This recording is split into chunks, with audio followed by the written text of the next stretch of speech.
ನಮಸ್ಕಾರ ವೀಕ್ಷಕರೇ, ನಮ್ಮ ಚಾನೆಲ್ಗೆ ಸ್ವಾಗತ. ಪ್ರತಿಯೊಬ್ಬರಿಗೂ ಇಲ್ಲಿ ಸರ್ಕಾರದಿಂದ ಗುಡ್ ನ್ಯೂಸ್. ಹೌದು, ಪ್ರಧಾನಮಂತ್ರಿ ಆವಾಸ್ ಯೋಜನೆ ಬಗ್ಗೆ ನಾನಿವತ್ತು ನಿಮಗೆ ಸಂಪೂರ್ಣವಾದ ಮಾಹಿತಿಯನ್ನು ತಂದಿದ್ದೇನೆ.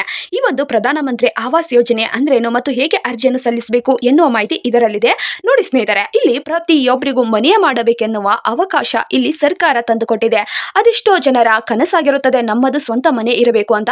ಆದರೆ ಹಲವು ಕಾರಣಗಳಿಂದ, ಹಲವು ತೊಂದರೆಗಳಿಂದ ಆ ಒಂದು ಮನೆಯನ್ನು ನಿರ್ಮಾಣ ಮಾಡಲು ನಮ್ಮಿಂದ ಸಾಧ್ಯವಾಗಿರುವ ಸ್ಥಿತಿಯಲ್ಲಿ ಈಗ ಸರ್ಕಾರವೇ ಇಲ್ಲಿ ನಿಮಗೋಸ್ಕರ ಈ ಒಂದು ಅವಕಾಶವನ್ನು ತಂದುಕೊಟ್ಟಿದೆ. ಕೇಂದ್ರ ಸರ್ಕಾರದಿಂದ ಪ್ರಧಾನಮಂತ್ರಿ ಆವಾಸ್ ಯೋಜನೆ ಬಗ್ಗೆ ಇಲ್ಲಿ ಪ್ರತಿಯೊಬ್ಬರಿಗೂ ಅವಕಾಶ ಕಲ್ಪಿಸಲಾಗಿದೆ.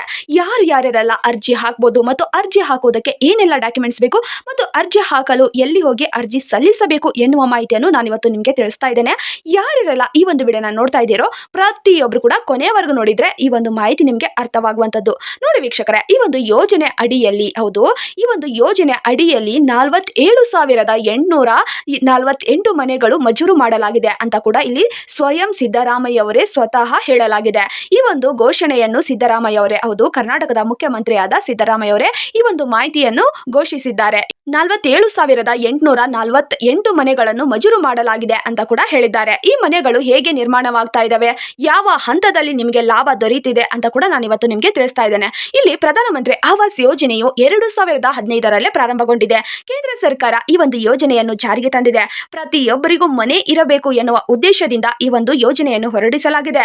ನಗರ ಮತ್ತು ಗ್ರಾಮೀಣ ಪ್ರದೇಶದ ಬಡ ಕುಟುಂಬದವರಿಗೆ ಗೃಹ ಸೌಲಭ್ಯ ಸಿಗಬೇಕೆನ್ನುವ ನಿರ್ಧಾರದಿಂದ ಈ ಒಂದು ಮನೆಯನ್ನು ನಿಮಗೋಸ್ಕರ ನೀಡಲಾಗ್ತಾ ಇದೆ. ಕರ್ನಾಟಕದ ಮಂಜೂರಾದ ಮನೆಗಳ ವಿವರವನ್ನು ಇವತ್ತು ನಾನು ನಿಮಗೆ ತಿಳಿಸ್ತಾ ಇದ್ದೇನೆ. ಹೌದು ಸ್ನೇಹಿತರೆ, ಇಲ್ಲಿ ಇತ್ತೀಚೆಗೆ ನಡೆದ ಸಭೆಯಲ್ಲಿ ಸಿಎಂ ಅವರು ಏನ್ ಹೇಳಿದ್ದಾರೆ ಅಂದ್ರೆ, ಇಲ್ಲಿ ಪ್ರಧಾನಮಂತ್ರಿಯವರ ಈ ಒಂದು ಮಾಹಿತಿ ತರಹ ಇಲ್ಲಿ ಸ್ವಯಂ ಸಿದ್ದರಾಮಯ್ಯ ಅವರೇ ಈ ಒಂದು ಮಾಹಿತಿಯನ್ನು ಹೇಳಲಾಗಿದೆ. ಒಟ್ಟು 47,848 ಮನೆಗಳನ್ನು ನಾವು ಮಂಜೂರು ಮಾಡ್ತಾ ಇದ್ದೇವೆ. ಇದರಲ್ಲಿ 43,874 ಮನೆಗಳು ಹಿಂದಿನ ಸರ್ಕಾರದ ಅವಧಿಯಲ್ಲಿ ಮಂಜೂರಾಗಿತ್ತು.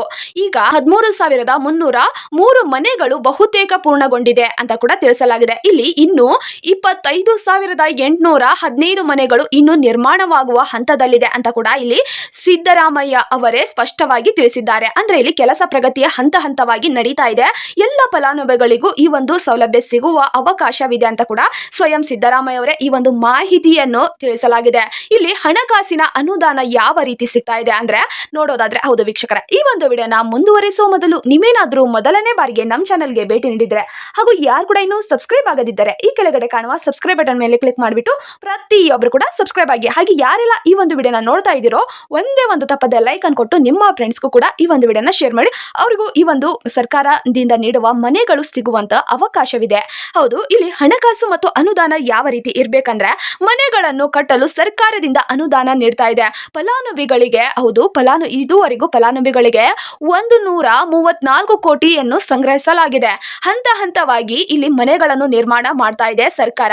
ಇವಾಗ 7,900 ಮನೆಗಳನ್ನು ಬಹುತೇಕ ಪೂರ್ಣಗೊಂಡಿದೆ. ಇನ್ನು ಎಷ್ಟು ಬಾಕಿ ಇದಾವೆ ಅಂದ್ರೆ 216 ಕೋಟಿ ಬಾಕಿ ಇದಾವೆ ಎನ್ನುವ ಪೂರೈಕೆಯನ್ನು ಇಲ್ಲಿ ತಿಳಿಸಲಾಗಿದೆ. ಈ ಒಂದು ಮಾಹಿತಿಯನ್ನು ಸರ್ಕಾರದಿಂದ ಹೊರಡಿಸಲಾಗಿದೆ. ಇಲ್ಲಿ ಸ್ಲಂ ಬೋರ್ಡ್ ಮತ್ತು ಅಂಬೇಡ್ಕರ್ ವಸತಿ ಯಾವ ರೀತಿ ಸಿಗ್ತಾ ಇದೆ ಅಂದ್ರೆ, ನಗರದಲ್ಲಿ ಬಡವರಿಗೆ 42,000 ಮನೆಗಳನ್ನು ಸ್ಲಂ ಬೋರ್ಡ್ ಮೂಲಕ ನಿರ್ಮಾಣವಾಗ್ತಾ ಇದೆ. ಇದರಲ್ಲಿ ರಸ್ತೆ ಇರ್ಬೋದು, ನೀರು ಇರ್ಬೋದು ಮತ್ತು ಒಳಚರಂಡಿ ಇರ್ಬೋದು ಮುಂತಾದ ಸೌಲಭ್ಯಗಳನ್ನು ಒದಗಿಸಲಾಗ್ತಾ ಇದೆ. ಒಂದು ನಗರ ಪ್ರದೇಶದಲ್ಲಿ 42,000 ಮನೆಗಳನ್ನು ಸ್ಲಂ ಬೋರ್ಡ್ ಅನ್ನು ನಿರ್ಮಾಣ ಮಾಡ್ತಾ ಇದ್ದಾರೆ ಇಲ್ಲಿ ಸರ್ಕಾರದಿಂದ. ಗ್ರಾಮೀಣ ಭಾಗದಲ್ಲಿ ಅಂಬೇಡ್ಕರ್ ವಸತಿ ಯೋಜನೆಯ ಅಡಿಯಲ್ಲಿ 94,939 ಮನೆಗಳನ್ನು ಮಂಜೂರಾಗ್ತಾ ಇದ್ದಾವೆ. ಇದರಲ್ಲಿ 56,682 ಮನೆಗಳನ್ನು ಇನ್ನು ನಿರ್ಮಾಣದ ಹಂತದಲ್ಲಿದೆ ಅಂತ ಕೂಡ ತಿಳಿಸಲಾಗಿದೆ.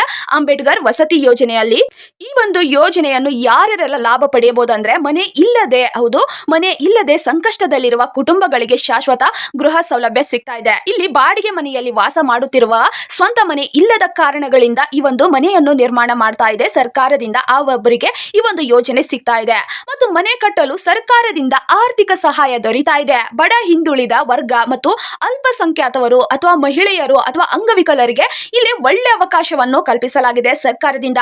ಯಾರೇ ಆಗಿರಬಹುದು, ಬಡವರಾಗಿರ್ಬೋದು ಮತ್ತು ಹಿಂದುಳಿದ ವರ್ಗದವರಾಗಿರ್ಬೋದು, ಅಲ್ಪಸಂಖ್ಯಾತರಾಗಿರ್ಬೋದು ಮತ್ತು ಮಹಿಳೆಯರಿಗೂ ಮತ್ತು ಅಂಗವಿಕಲರಿಗೂ ಕೂಡ ಈ ಒಂದು ಯೋಜನೆಯ ಲಾಭ ಪಡಿತಾ ಇದೆ. ಇಲ್ಲಿ ಸಿಎಂ ಸಿದ್ದರಾಮಯ್ಯ ಈ ಒಂದು ಮಾಹಿತಿಯನ್ನು ತಿಳಿಸಲಾಗಿದೆ ಮತ್ತು ಈ ಒಂದು ಯೋಜನೆಗೆ ಏನೆಲ್ಲ ಅರ್ಹತೆ ಇರಬೇಕಂದ್ರೆ ಕುಟುಂಬದ ವಾರ್ಷಿಕ ಆದಾಯ, ಹೌದು ಕುಟುಂಬದ ವಾರ್ಷಿಕ ಆದಾಯ 3 ಲಕ್ಷದಿಂದ 18 ಲಕ್ಷದ ಒಳಗೆ ಇರಬೇಕು ಅಂತ ಕೂಡ ತಿಳಿಸಲಾಗಿದೆ. ಅರ್ಜಿದಾರರು ಅಥವಾ ಅವರ ಕುಟುಂಬದವರಿಗೆ ಈಗಾಗಲೇ ಸ್ವಂತ ಮನೆ ಇರಬಾರದು. ಹಾಗಿದ್ರೆ ಮಾತ್ರ ಈ ಒಂದು ಯೋಜನೆಗೆ ನೀವು ಅರ್ಜಿಯನ್ನು ಸಲ್ಲಿಸಬಹುದು.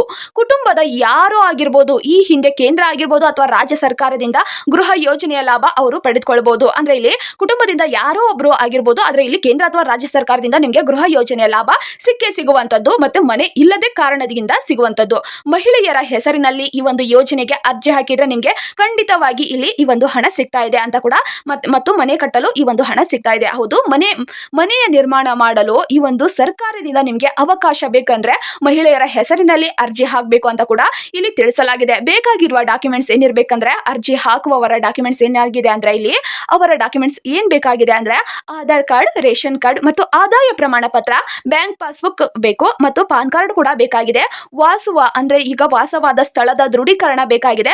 ಮೊಬೈಲ್ ನಂಬರ್ ಕೂಡ ಬೇಕು. ಮೊಬೈಲ್ ನಂಬರ್ ಕೂಡ ನಿಮ್ಮ ಬ್ಯಾಂಕಿಗೆ ಲಿಂಕ್ ಆಗಿರಬೇಕು ಮತ್ತು ಆಧಾರ್ ಕಾರ್ಡ್ಗೆ ಲಿಂಕ್ ಆಗಿರಬೇಕು. ಆ ಒಂದು ಮೊಬೈಲ್ ನಂಬರೇ ಅಲ್ಲಿ ಬೇಕಾಗಿದೆ. ಕುಟುಂಬದ ಸದಸ್ಯರ ವಿವರ ಕೂಡ ಬೇಕಾಗಿದೆ. ಎಷ್ಟು ಮಂದಿ ಮನೆಯಲ್ಲಿದ್ದಾರಾ ಮತ್ತು ಅವರು ಏನ್ ಮಾಡ್ತಾ ಇದ್ದಾರಾ, ಯಾವುದೇ ಒಂದು ಗೌರ್ಮೆಂಟ್ ನೌಕರಿಯಲ್ಲಿ ಇದ್ದಾರಾ ಅಥವಾ ಸರ್ಕಾರಿ ನೌಕರಿಯಲ್ಲೇ ಅವರು ಇದ್ದಾರಾ ಅನ್ನುವ ಮಾಹಿತಿ ಕೂಡ ಸರ್ಕಾರಕ್ಕೆ ಬೇಕಾಗಿದೆ.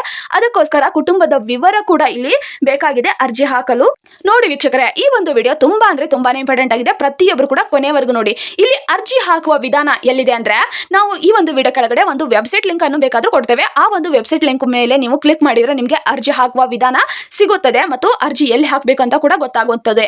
ಅಥವಾ ನೀವು ವೆಬ್ಸೈಟ್ ಮೂಲಕ ಅರ್ಜಿ ಹಾಕ್ಲಿಲ್ಲ ಅಂದ್ರೆ ಮತ್ತೆ ಇಲ್ಲಿ ನಿಮ್ಮ ಹತ್ತಿರದ ಸ್ಥಳೀಯ ಸಂಸ್ಥೆ ಇರ್ತದಲ್ಲ, ಅಲ್ಲಿ ಹೋಗಿ ಆದ್ರೂ ಅರ್ಜಿ ಹಾಕ್ಬೋದು. ಅಥವಾ ಮುನ್ಸಿಪಾಲಿಟಿಗೆ ಹೋಗಿ ಅರ್ಜಿ ಹಾಕ್ಬೋದು. ಅಥವಾ ಗ್ರಾಮೀಣ ಪಂಚಾಯಿತಿ ಕಚೇರಿಗೆ ಹೋಗಿ ನೀವು ಅರ್ಜಿಯನ್ನು ಹಾಕಲೇಬೇಕು.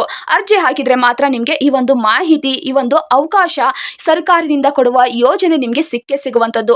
ಬ್ಯಾಂಕ್ ಖಾತೆ, ಬ್ಯಾಂಕ್ನಲ್ಲಿರುವ ಶಾಖೆಯ ಮೂಲಕ ಅರ್ಜಿಯನ್ನು ಸಲ್ಲಿಸಬೇಕಾಗಿದೆ. ಮತ್ತು ಇಲ್ಲಿ ಫಾರ್ಮ್ಗಳನ್ನು ಅವರು ಒಂದು ಫಾರ್ಮ್ ಅನ್ನು ಕೊಡ್ತಾರೆ, ಅಲ್ಲಿ ಭರ್ತಿ ಮಾಡಬೇಕು. ಮತ್ತು ನಾನು ಹೇಳಿದ್ದೇನಲ್ವಾ ಇಷ್ಟವರೆಗೂ ಅಗತ್ಯ ದಾಖಲೆಗಳು ಏನಿದಾವೆ ಅಂತ ಅವು ಕೂಡ ಬೇಕಾಗಿದೆ. ಪ್ರತಿಯೊಬ್ಬರು ಕೂಡ ಅರ್ಜಿಯನ್ನು ಹಾಕಿ. ಅರ್ಜಿ ಹಾಕಲು ಆಧಾರ್ ಮತ್ತು ಆದಾಯ ಪ್ರಮಾಣ ಪತ್ರ ಮುಖ್ಯವಾಗಿದೆ. ಮಹಿಳೆಯರ ಹೆಸರಿನಲ್ಲಿ ಮನೆ ನೋಂದಣಿ ಮಾಡುವುದು ಅಗತ್ಯವಾಗಿದೆ. ಮತ್ತು ಆನ್ಲೈನ್ ಮೂಲಕ ಅಥವಾ ಆಫ್ಲೈನ್ ಮೂಲಕ ಕೂಡ ಅರ್ಜಿಯನ್ನು ಹಾಕಬಹುದು. ಬೇಗ ಅರ್ಜಿ ಹಾಕಿದ್ರೆ ಈ ಒಂದು ಲಾಭ ನೀವು ಪಡೆಯುತ್ತೀರಾ. ಅದಕ್ಕೆ ನಾನು ಈ ಒಂದು ವಿಡಿಯೋ ಮುಖಾಂತರ ನಿಮಗೆ ತಿಳಿಸ್ತಾ ಇದ್ದೇನೆ. ಸರ್ಕಾರದಿಂದ ಯಾವುದೇ ಒಂದು ಹೊಸ ಯೋಜನೆ ಬಂದರೂ ಕೂಡ ನಾನು ಆದಷ್ಟು ಬೇಗ ನಿಮಗೆ ವಿಡಿಯೋ ಮುಖಾಂತರ ತಿಳಿಸ್ತೇನೆ. ಬೇಗ ಅರ್ಜಿ ಹಾಕಿ ಈ ಒಂದು ಪ್ರಧಾನಮಂತ್ರಿ ಆವಾಸ್ ಯೋಜನೆಯ ಮನೆಯನ್ನು ಕೂಡ ನೀವು ಪಡೆದುಕೊಳ್ಳಿ. ಮತ್ತು ನಿಮ್ಮ ಸ್ವಂತ ಮನೆ ಇಲ್ಲದ ಕಾರಣಗಳಿಂದ ಇಲ್ಲಿ ಸರ್ಕಾರ ಈ ಒಂದು ಯೋಜನೆಯನ್ನು ನಿಮಗೋಸ್ಕರ ನೀಡ್ತಾ ಇದ್ದಾರೆ.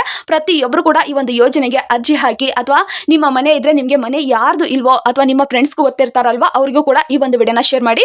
ಬೇಗ ಅರ್ಜಿ ಹಾಕಿ. ನೀವು ಕೂಡ ಈ ಒಂದು ಹಣವನ್ನು ಮನೆ ಕಟ್ಟಲು ಪಡೆದುಕೊಳ್ಳಿ ಮತ್ತು ಮನೆಯನ್ನು ನಿರ್ಮಾಣಿಸಿ ಅಂತ ಕೂಡ ನಾವು ಭಾವಿಸ್ತೇವೆ. ಪ್ರತಿಯೊಬ್ಬರು ಕೂಡ ಈ ಒಂದು ವಿಡಿಯೋನ ಕೊನೆವರೆಗೂ ನೋಡಿದ್ದಕ್ಕೆ ಹೃದಯಪೂರ್ವಕವಾಗಿ ಧನ್ಯವಾದಗಳು. ಹಾಗೆಯೇ ಯಾರು ಕೂಡ ಇನ್ನು ಸಬ್ಸ್ಕ್ರೈಬ್ ಮಾಡ್ಕೊಂಡಿಲ್ವೋ ಬೇಗ ಸಬ್ಸ್ಕ್ರೈಬ್ ಮಾಡ್ಕೊಳ್ಳಿ. ಸರ್ಕಾರದ ಯಾವುದೇ ಒಂದು ಹೊಸ ಯೋಜನೆಗಳನ್ನು ಬಿಟ್ಟರು ಕೂಡ ನಾನು ಆದಷ್ಟು ಬೇಗ ನಿಮಗೆ ವಿಡಿಯೋ ಮುಖಾಂತರ ತಿಳಿಸ್ತೇನೆ. ಧನ್ಯವಾದಗಳು ವೀಕ್ಷಕರೇ.